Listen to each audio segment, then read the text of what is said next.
హంసకేదో దాస్తోంది, ఏదో జరుగుతుంది. ఏవండి?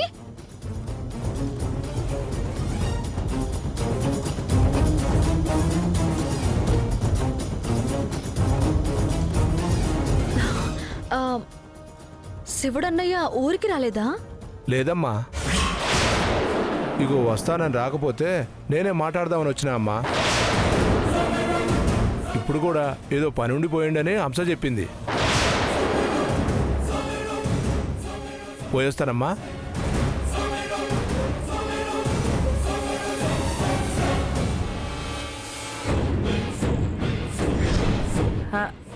అదా పంట వచ్చే టైం అయింది కదమ్మా, ఊరికి పోయిండు.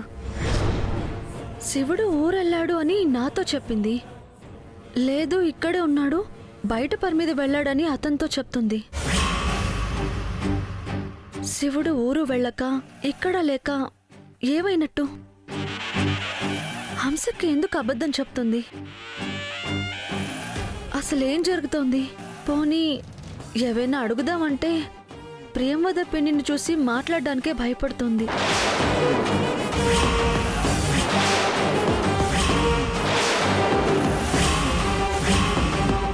కాబట్టి అడిగి ఉపయోగం లేదు. కానీ ఏదో జరుగుతోంది. హంసక్కని ఏదో కారణం చూపించి బాగా భయపెడుతున్నారు. అదేంటో తెలుసుకోవాలి.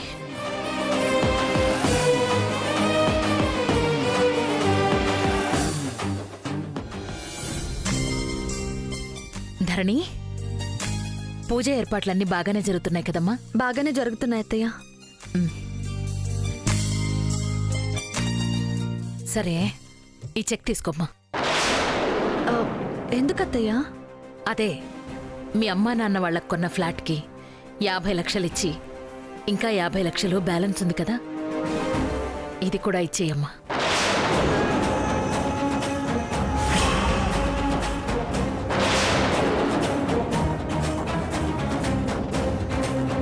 ట్రస్ట్ కోసం కేటాయించిన డబ్బులంటే దేవుడి కోసం ముడుపు కట్టిన డబ్బులతో సమానం.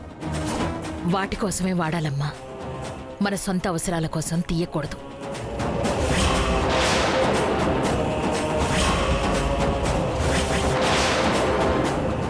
నీకెంత కావాలంటే అంత అడుగు, మన పర్సనల్ అకౌంట్ నుంచి తీసుకో.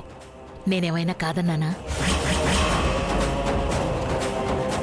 అసలు మీ అమ్మా నాన్నల్ని ఇక్కడికే తీసుకొద్దాం, కాదంటే ఒక ఇల్లు కొనిద్దాం అనుకున్నాను. ఈ విషయం మాట్లాడడానికే మొన్న వెళ్ళానమ్మా. ఈ లోపలే ఈ విషయం తెలిసింది. సరే, అయిందేదో అయిపోయింది. ఈ చెక్ ఇచ్చేసేయమ్మా. ఆ పూజ ఏర్పాట్లు చూడు.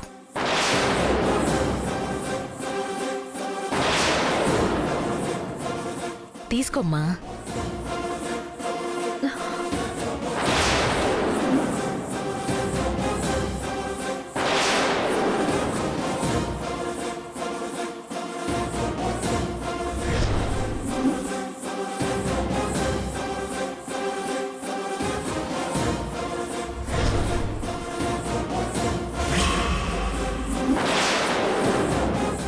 అంటే ఆ రోజు ఇల్లు కొనడానికి ఇచ్చిన డబ్బులు ట్రస్ట్ డబ్బులన్నమాట. ఇదంతా నేనే చేశానని అత్తయ్య అనుకుంటున్నారు. అందుకే ఇలా మాట్లాడుతున్నారు. అసలు ఎవరిదంతా చేస్తున్నారు? ఏం జరుగుతోంది? ధరణమ్మా, అక్క వస్తున్నాను.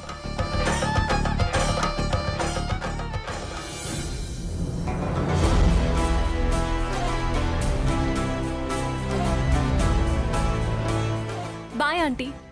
శ్రావణి,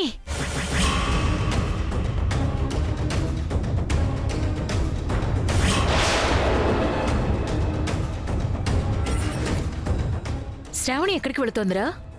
కోర్టుకమ్మా. ఇంట్లో పూజ పెట్టుకుని కోర్టుకు వెళ్ళడం ఏంట్రా? ఉండమని చెప్పాను కదా. నేను చెప్పానమ్మా, కానీ ఏదో చాలా ఇంపార్టెంట్ కేసు, తప్పకుండా వెళ్ళాలంట. ఇది అంతకంటే ముఖ్యమైందిరా. కుటుంబ సౌభాగ్యం కోసం, ఇంట్లో ఆడవాళ్ల పసుపు కుంకాల కోసం చేస్తున్న పూజరా ఇది. ఎన్ని ముఖ్యమైన పనులున్నా ఇవన్నీ చెయ్యాల్సిందే. ఈసారికి ఏదో అయిపోయింది. మళ్ళీ ఇలా జరగకూడదు విక్రమ్.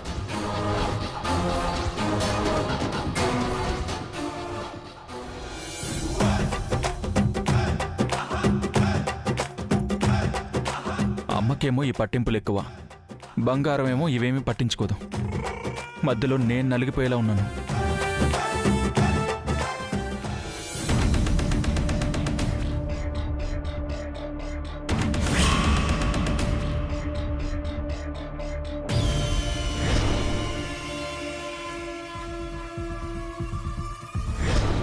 ఈసారి కూడా మొన్నట్లాగే లాక్కుపోవాలని చూస్తారేమో.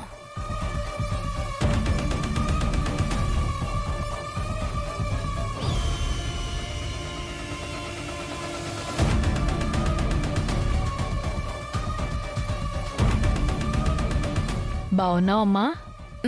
బాగున్నాను. ఏంటో ఎప్పుడు ఇంటికొచ్చినా నువ్వే ఎదురొస్తావు. మా కోసం ఫ్లాట్లు కట్టించావు, మా బాగోగులు చూసావు. ఏంటో మీకు మాకు ఉన్న అనుబంధం. పదమ్మా, పూజకి టైం అవుతోంది. పదమ్మా, పద. అరే ముందు వదలండి. పదమ్మా, అరే ఆగండి. నేనే ఇల్లు కట్టించాను, మీ బాగోగులు చూసుకున్నాను, అంత బానే ఉంది. కానీ ఇప్పుడు నేను ఈ పూజకు ఉండడం లేదు. హా? మిమ్మల్ని ఆహ్వానించడానికి అంతకన్నా నేను రాలేదు. నాకు కోర్టులో పనుంది, నేను వెళుతున్నాను. మీరు వెళ్ళి పూజ చేసుకుని ఈ ఇంట్లో వాళ్ళందరినీ ఆశీర్వదించి వెళ్ళండి, సరేనా? వెళ్ళండి.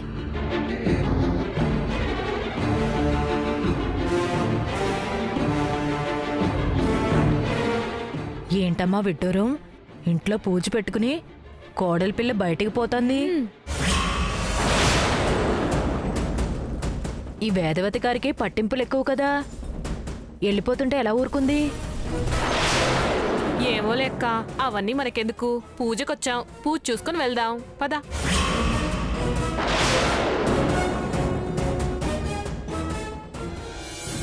నమస్కారం అండి. రండి రండి. పూజ ఏర్పాట్లన్నీ పూర్తయిపోయాయి, మీరు రావడమే ఆలస్యం. మేము వచ్చాం సరేనండి, మీ కోడలి పిల్ల ఏంటండి ఇంట్లో పూజ పెట్టుకుని పనుందని బయటికి వెళ్ళిపోయింది?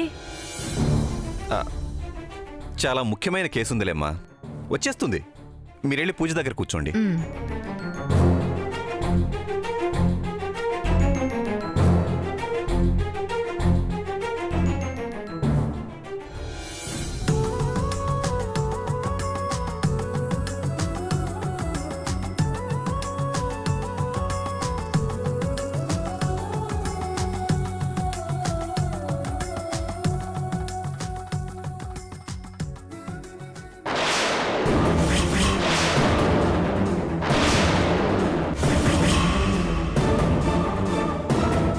అమ్మవారి ప్రతిమ కనిపించట్లేదమ్మా.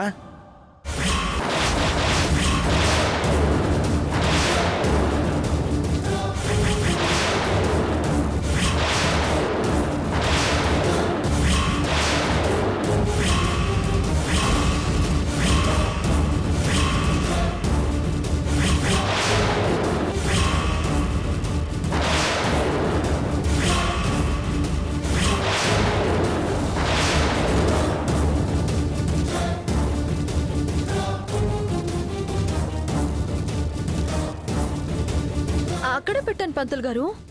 లేదమ్మా.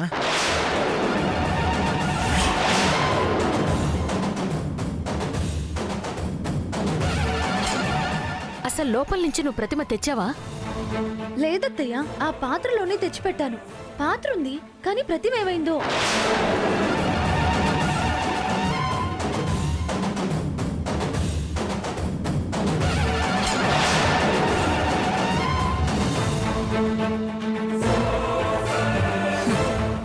నేను తీసి దాచేస్తే ఇంకా అక్కడెలా ఉంటాయే పిచ్చి మొహల్లారా.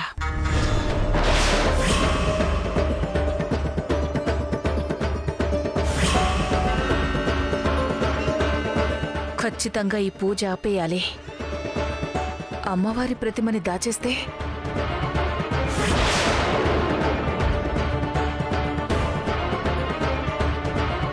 పూజ ఆగిపోతుంది.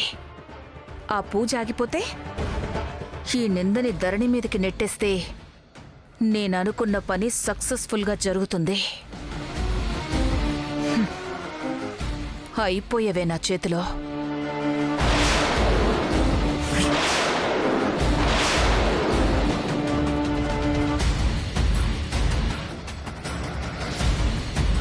పూజ ఏర్పాట్లన్నీ అయిపోయాయి పంతులు గారు?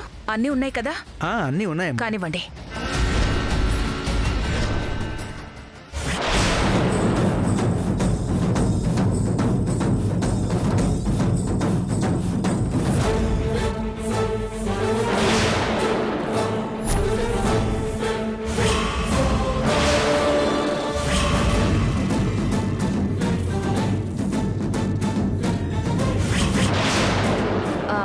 అక్షింతలన్నీ గిన్నెలోకి తీసుకోండి. అలాగే.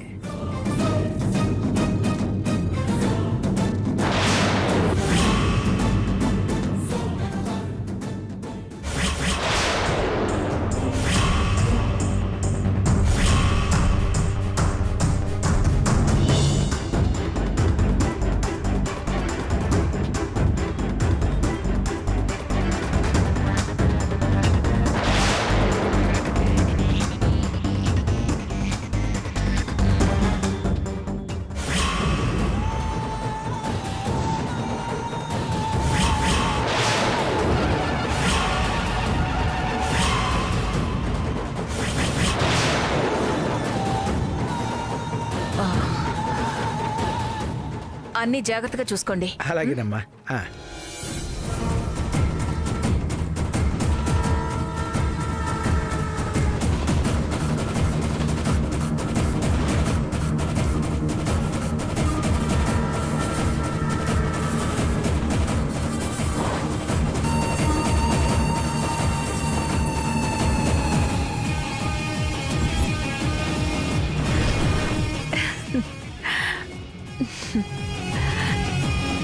ఈ ప్రతిమ దొరకదు.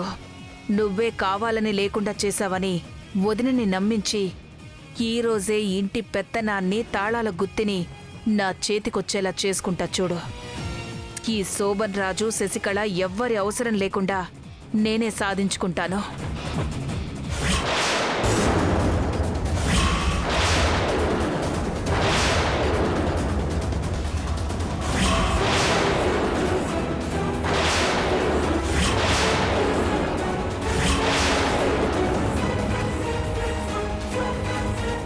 ఇది కూడా ఈ ప్రియంవద పని అయి ఉంటుంది.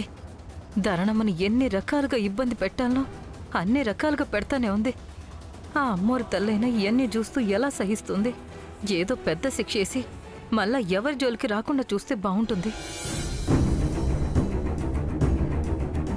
అమ్మవారి ప్రతిమ కనిపించకపోవడం ఏంటమ్మా? ఇక్కడ పెట్టింది ఎక్కడికి పోతుంది? అదే అర్థం కావట్లేదు అత్తయ్య. బాగా చూడండమ్మా.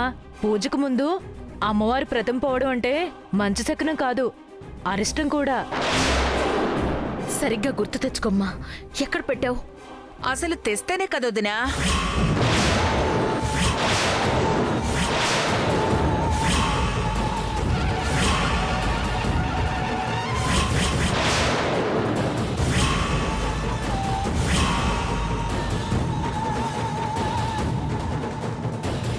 లేదత్తయ్య, నేను తెచ్చాను.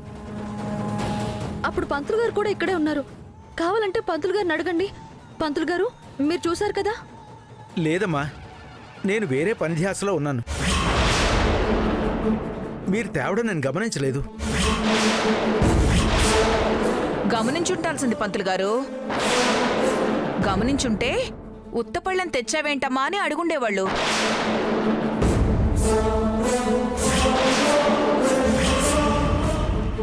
ఉత్త ప్లేట్ తీసుకురావడం ఏంటి పిన్ని?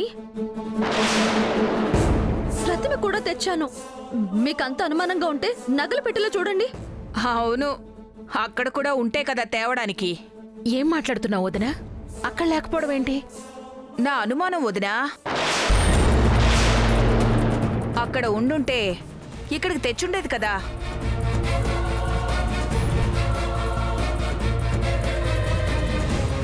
మొన్న ఎవరికీ తెలియకుండా వాళ్ళమ్మ వాళ్ళకి ఇల్లు కొనిచ్చింది కదా.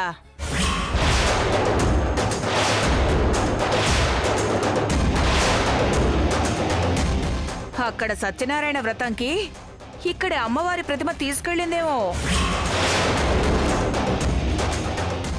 అది కవర్ చేయడానికి ఇక్కడ పెట్టాను, కనిపించట్లేదు అని నాటకాలు ఆడుతుందేమో.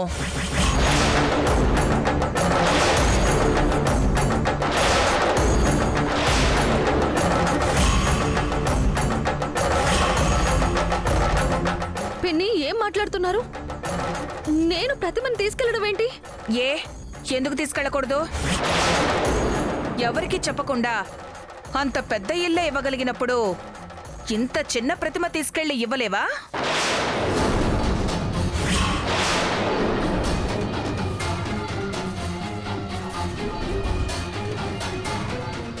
ఎలాగూ తాళాలు నీ చేతిలోనే ఉన్నాయి కదా, ఆ ప్రతిమే కర్మ ఈ ఇంటినే మాయం చేయగలవు.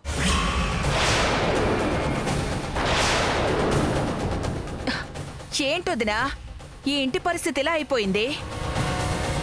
ఒక కోడలేమో నువ్వు చెప్పిన మాట వినకుండా దాని ఇష్టానికి పోతుంది,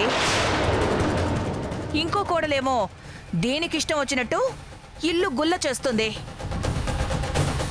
అందుకే అర్హత లేని వాళ్ళకి అందలం ఎక్కించొద్దని చెప్తారు.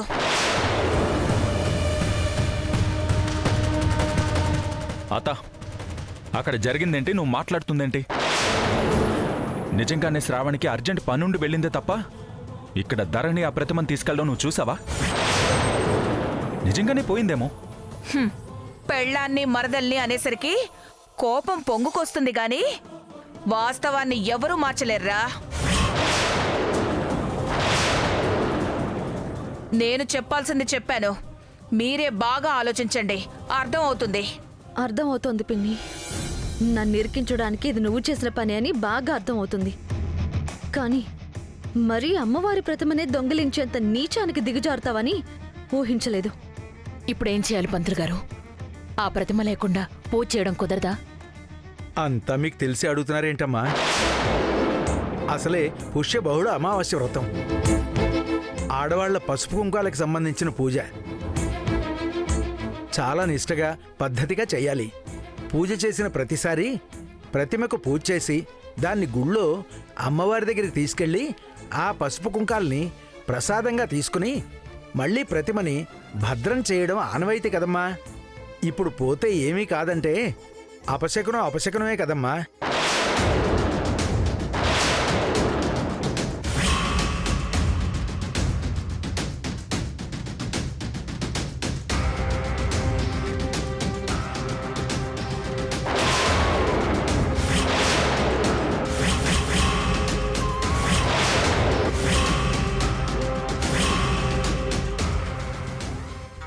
ఇంత చెప్పినా ధరణిని ఏమీ అనకుండా లేకుండా చెయ్యొచ్చా అని అడుగుతుందేంటి?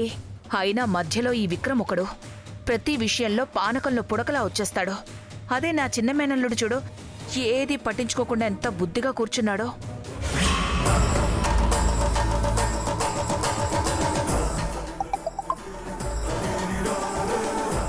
నాని మెసేజ్ చేశాడేంటి?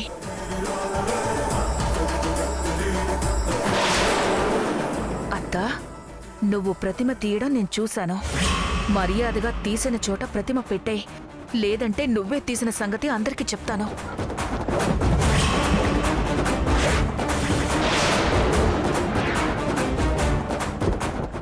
ఎవరూ చూడకుండా తీశాను కదా, వీడెప్పుడు చూశాడు? ఎందుకిలా జరిగిందో అర్థం కావడం లేదు. పూజ ఆపడానికి లేదు కదా, పసుపుతో బొమ్మ చేసి పూజ జరిపిద్దాం పంతులు గారు. అలాగేనమ్మా, ఉన్నది పోయినప్పుడు ఏం చేస్తాం? లేదత్తయ్య, నేను నిజంగా తీసుకొచ్చాను. ఇక్కడ ఎక్కడో ఉంటుంది, దొరుకుతుంది ఇక్కడే ఉంటే ఎక్కడికి పోతుందమ్మా? వెతికినా దొరికే లోపల దుర్ముహూర్తం వచ్చేస్తుంది. అయినా అంత అజాగ్రత్తగా ఉంటే ఎలా అమ్మా? అందరిలా అనుమానించడానికి ఏ ఆధారమూ లేదు. అందుకే ఇలా మాట్లాడుతున్నాను. మంచి ఛాన్స్ దొరికింది. దీన్ని అడ్డంగా బుక్ చేద్దామంటే ఇలా రివర్స్ అయిందేంటి?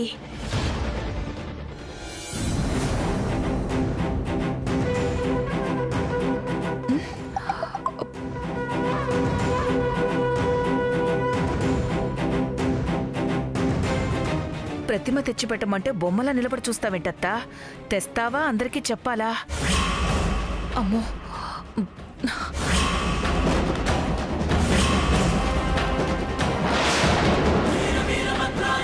వీడు నిజంగా చెప్పినా చెప్పేస్తాడు. కాదు కూడదని బుకాయిద్దామంటే కోపంతో 4 తన్నినా తంతాడు. ఎందుకొచ్చిన గొడవ? పెట్టేయడం మంచిది.